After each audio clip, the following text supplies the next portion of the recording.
It started with a lie. She clapped into class on the first day, a silk scarf fluttering from her neck, and said, "Bonjour mes enfants, I am Madame Lefebvre." We all knew her name was Eva Blewett. It was printed on our course schedules right next to beginning French. We took to the lie. She wasn't someone you questioned. Even by her clothes, you could tell. It was the 80s, and amidst her tapered jeans and keds, she looked like a visitor from an earlier, more dignified time. She wore skirts with stockings, dark seams running down the backs of her calves. A pillbox hat made frequent appearances. We argued over her age. Some of us thought she wasn't too old. We all sat up straight in our chairs when she came in the room.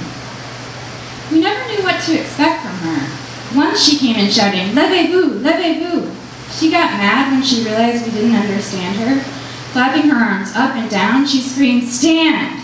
She forced us into a corner of the room, herding us with the rolling chalkboard until we were pressed so close back there, you could smell what everybody had eaten for lunch and who had smoked and who used shampoo. "Personal space," she whispered from the other side of the board, "is overrated. This is like Paris. It's intimate, close." That was the kind of thing she taught us, but what we were learning we never could say. We expected to learn grammar, to translate and analyze. She gave us exorbitant amounts of homework in our workbooks. In class the next day, we paired our answers aloud, watching her mouth purse with each wrong note in our speech. There'd always come this point when she'd just fly to the chalkboard and toss fistfuls of chalk headlong into the room. "I'm digressing," she'd scream. These digressions were long-winded, stories from her previous life. She repeated the same ones over and over until they were embedded, like popper frames in our memory. We learned to pay attention because sometimes she'd slip these questions about herself onto the test. They went like this. Question: "You all know I frequented the Parisian Opera with distinguished gentlemen. What mishap occurred during intermission one evening?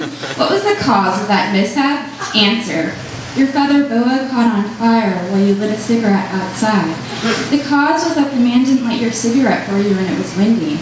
Question: "What dish should I make for the aristocratic French couple who visited my flat? What was the secret ingredient?" Answer: "You made them both bourguignon, but didn't tell that you saw 3 cockroaches slip into the pot as you stirred. That was the secret ingredient. You said that a little texture did a lot for that stew." There was one day when she digressed into something new, a story about an old friend of hers named Leah, who was tall and willowy and wore these long skirts and had blonde hair that hung long down her back. They'd arranged to meet at the Rodin Museum and to chat and have a coffee there. When Lefebvre arrived at the museum, she saw her friend right away, but for a while Leah didn't notice. The pools on the grounds were empty, and Leah was walking around in one of the dry pools full of leaves. Lefebvre just watched her for a while. She explained, "Leah was sketching a statue called The Kiss. You can imagine it, people kissing." Leah looked like something Rodin would want to carve and hold, and I knew the moment was passing, and Leah would be like a statue, existing there only in my memory. Do you get it? I knew I'd never have a friend like her again, and that I'd move away from Paris, and my experiences there would be my past, like stone. I don't know why I realized it then, but that's when it happened. She kept gesturing a lot with her hands. "Can you understand?" Lefebvre asked. "Do you see?"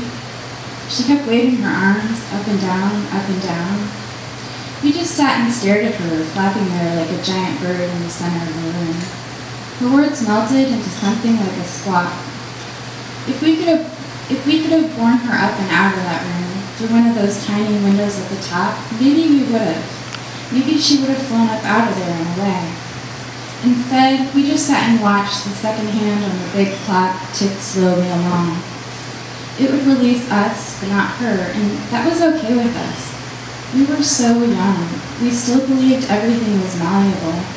Our futures stretched like long ribbons from our mouths. Thank you.